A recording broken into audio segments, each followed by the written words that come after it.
Hello, American Patriots. Douglas Ducote here, the founder and CEO of Veterans United for Justice, veteran law enforcement officer, retired U.S. Army, and the co-host of Real World Witness radio show. Today's topic is going to be on Antifa and what they did last night at Fox News's Tucker Carlson's house, where they terrorized his wife and his children. Complete, utter, total disrespect for other humans, and why they're able to get away with this and will continue to be able to get away with this. But I got a few other things I'd like to cover first. One thing I will mention is all the videos in the past that I have done on Antifa have been demonetized by YouTube. YouTube, as you may or may not know, is owned by Google, and it is my assumption that Google is pro-Antifa. Therefore, doesn't matter what I say. If it's anything negative about Antifa, and how could it not be, they unmonetize my video. And then I do the appeal, and I lose the appeal. So I expect that will happen with this video just the same. So let's talk about a few things real quick. Supreme Court Justice Ruth Bader Ginsburg, 85-year-old woman. We've all been expecting for some time now. She will retire soon. Maybe that's just got pushed to the front of the list because she fell yesterday and broke several ribs. So she's out of commission. I think she did some damage to her hip as well. And when you get up to that age, falls are not good for you. So we may very well be looking at our president appointing yet another Supreme Court justice. Considering that it's the Senate that makes that approval, not the House, that is a very good thing. Let's move on. You may or may not know that Jim Acosta from CNN finally got his press credentials pulled. That should have happened a long time ago. For all the hate and confrontation and just outright rudeness this man has shown towards members of the Trump administration and daily at White House press briefings. This time, he went on a rant during a briefing yesterday that President Trump was giving. And that's unacceptable, okay? The whole world watched him during the question and answer session, not ask a question, but basically make a statement and try and get the president to go one-on-one with him. And you don't do that. Okay, not only is it inappropriate, but it's disrespectful to the office of the presidency, but you're also taking up time from the other reporters now that would like to ask questions and have answers. If that wasn't bad enough, then when the White House intern, which was a female, that was there to hand the microphone to each person that's going to ask a question, went to get the microphone back because the president told him to shut up and sit down. He took his hand as she came up to grab the microphone and pushed her hand away. Okay, so they said, that's enough. You're done. You put your hands on her and you're a rude son of a bitch. You're no longer allowed in the White House, and the Secret Service took his credentials. Now, the president should have stopped, or at least this is what I'd have done, and turned to my Secret Service agent and said, remove him, please, from the grounds and take away his press credentials. That should have been right there for the whole world to watch happen. That would have been wonderful. But of course, CNN is taking up for him, and many other journalists are taking up for him. All the left-wing liberal journalists that were there are taking up for Jim Acosta. They're claiming that the video that shows what he did was altered. The only altering that was done to the video was it was sped up to show his hand. Okay, and I think InfoWars did that, which doesn't matter. It's not altered in any way as far as what he did. He did take his hand and push hers away from taking the microphone. All right? But that's not what this is about, okay? I could give a shit about that. It's not like he hit her or punched her or pushed her, but he is a rude, no good son of a bitch that passes off as a journalist. Now, I get it. He's doing his job. He's doing what CNN puts him up there to do every day, which is their puppet to trash our president. But look, long time ago, this guy should have been dealt with, and he wasn't until now. So we move on past him. The Democrats today have once again started floating out impeachment of President Trump. And how that now that they have the House, they can move forward with impeachment. You know, this is a push by none other than Maxine Waters. Look, I don't know what type of civics lesson these pinhead, Tide Pod eating members of the Democrat Party attended in school, but they absolutely have no clue about what is required to impeach a president. First, there has to be an impeachable offense, which there isn't one, nor has there been one. Maybe in the future there will be one. Maybe when the Mueller probe is done, they will come out with something. But as of right now, you're barking up a tree and you're just doing this for your base because they want the man gone, because they don't want America to be great again. They want America to be just like the Soviet Union was back in the 1960s. And they have no clue how bad that was because they're a bunch of young little punks. So, all that being said, let me try and clear this up for you, Democrats. You can Google it. You can go check out a book from the library. You all have smartphones, iPads, all right? With or without an impeachable offense, you can impeach all day long. The man goes nowhere because the Senate must make that determination to do an investigation to then remove the president, not the House. You are a lame duck nothing. There's zero you can do to this man. You can investigate all you want to investigate. The Republicans own the Senate, and they're never going to allow this type of shit to stand. Now, you start wasting the taxpayers' money going off on all these stupid-ass investigations like you've already pushed to get this Mueller crap going and Russia collusion, then you're going to go down a hole that you're not going to be able to get yourself out of come 2020. And that's a good thing for us, conservative and Republicans. So, that being said, let's move on. Excuse me. Antifa. As a former law enforcement officer and one who has many friends and family members that are still in law enforcement today, even some that I used to serve with that are still there today,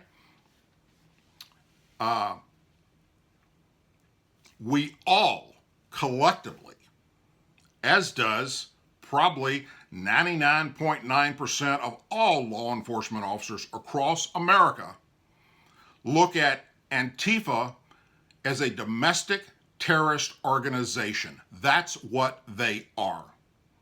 They go to places where conservatives or Republicans are holding events. It doesn't matter if it's a prayer event, and there's been many of those they've interrupted, but they go there with the intent of causing violence. They go there with their face covered, just like the ISIS terrorists do in the Middle East. They go there with baseball bats, with tasers, with different type of sprays, whether it's spray paint to pepper spray. They go there with gloves with lead in them. They go there with the intention of causing violence, stirring up and basically causing a riot. Now, many of us have been calling for the Justice Department to label them as a domestic terrorist organization. Maybe, now that Jeff Sessions is out of there, we will have somebody in the Justice Department that will do the right thing and label them for what they are. Therefore, law enforcement will be able to go in and handle them in a complete different way, regardless of who the mayor happens to be, like in places such as Washington State and Oregon and down in California at Berkeley, where the Democrat mayors tell law enforcement to stand down and not go after these people and just let them do their protesting, all right, while we all sit back and watch them violate people's rights, from free speech to doing physical damage to other people and property and burning stuff like cars and buildings. Okay? If the Justice Department will label them appropriately as domestic terrorist, then it doesn't matter what these Democrats and liberal mayors do. We will be able to finally put a rest to this group that is going around causing so much trouble. All right. In my mind, they're no different than these MS-13 gang members. Okay. They're a gang. They're a domestic terrorist gang that has infiltrated our country, our democracy, and would like to shut down everything that our Constitution stands for.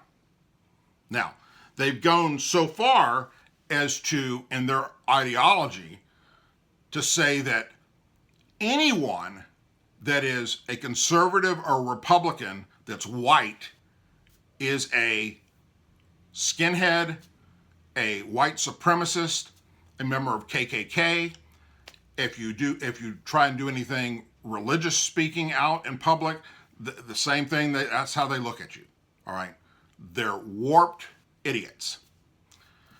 So, Tucker Carlson, they went to his house.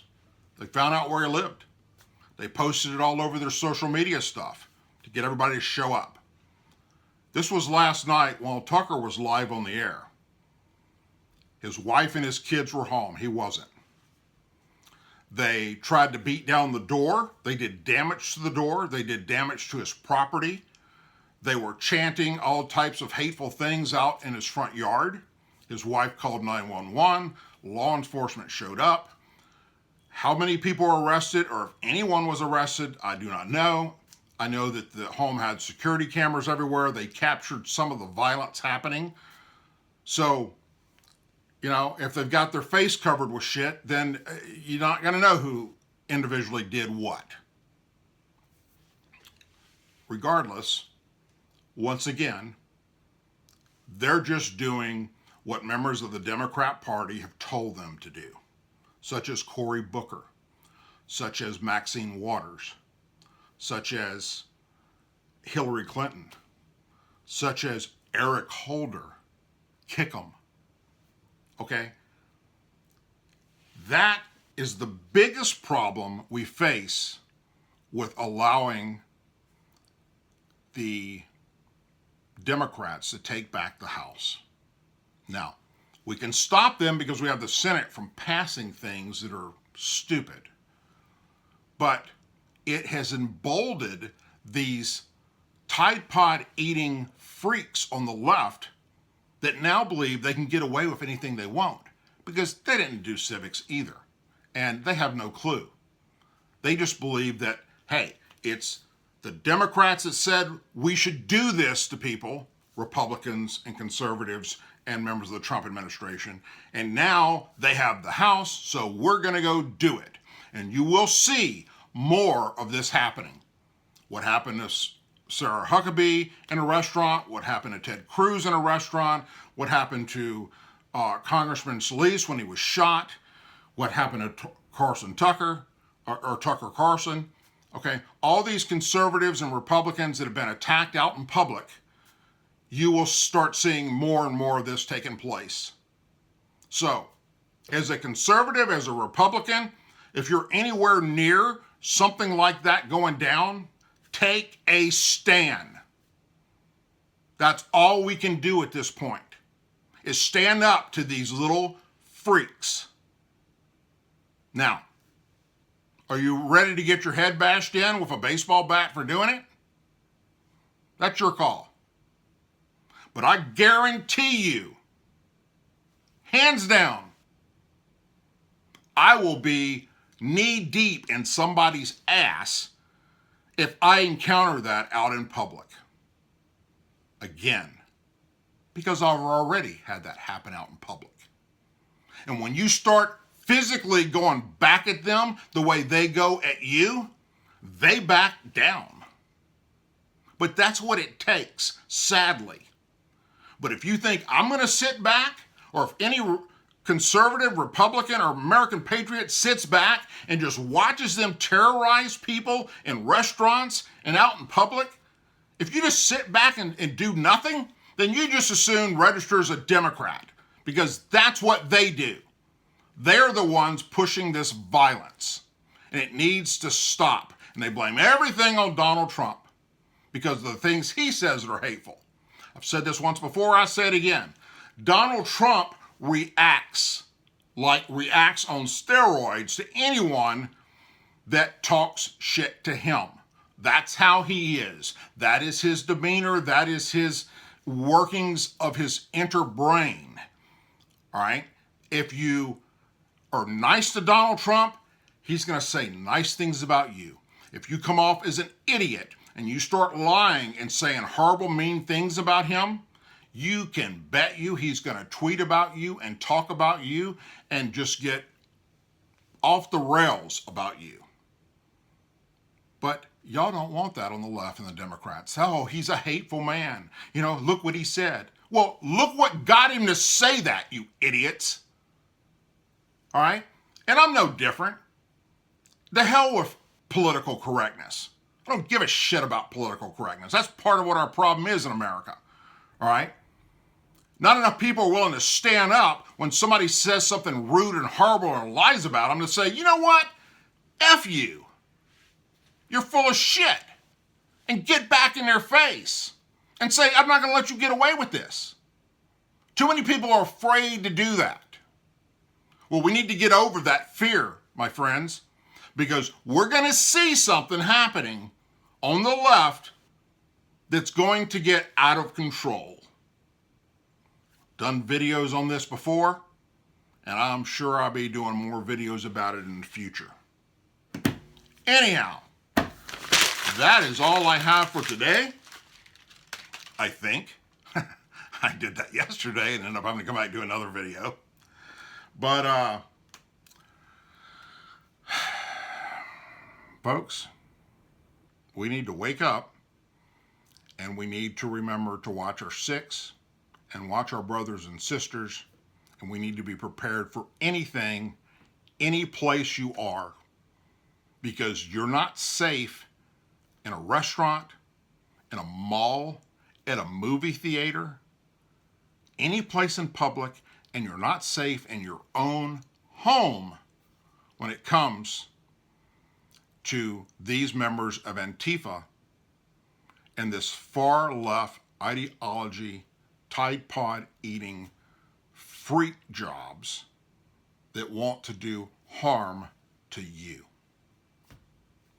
As always, please say a prayer for our men and women serving the United States military, our veterans, our law enforcement officers, our first responders, our president, and our country.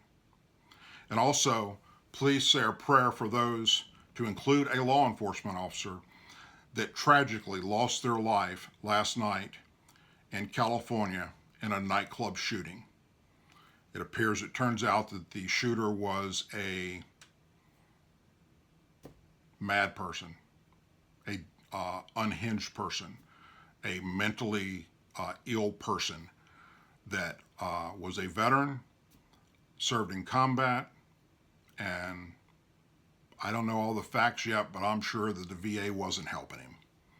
And that's why my organization, Veterans United for Justice, exists in the first place, is because the VA doesn't give a shit about us. So if the VA did their job, there would be no reason for my organization or any of the other thousands of veteran organizations that are out there helping vets. Thank you, everybody. I hope you have a wonderful and blessed evening. For now, I'm Douglas Ducote, and I'm out.